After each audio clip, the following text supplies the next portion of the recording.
कातिल जवानी फरहबी अदाबा एही पाया बाबू दुनिया फिदाबा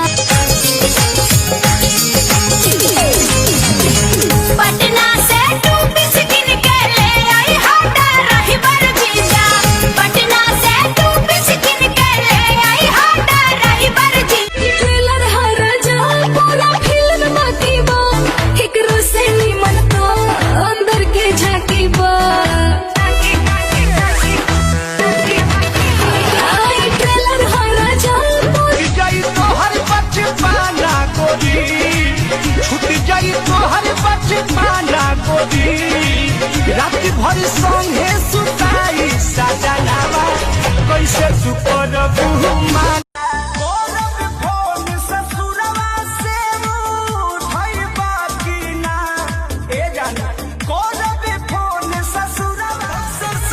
घुमाएंगे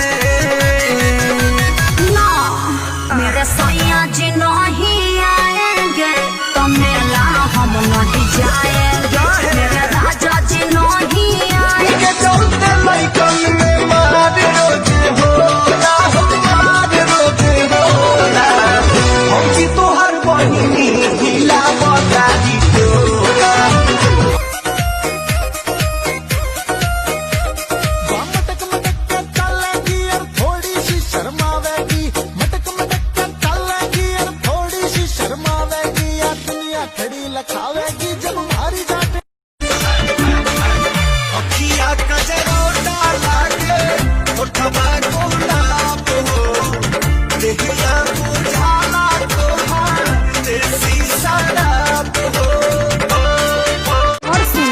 आलू 10 रुपया बैगन 20 रुपया अरे पंडित जी के पॉकेट में मोबाइल नोकिया पंडित जी के पॉकेट में मोबाइल नोकिया रिंगटोन बाजला हिलेला कितना मनाई खियाई ठुस ठुस के जाके बैठ जाला कोना में रुस के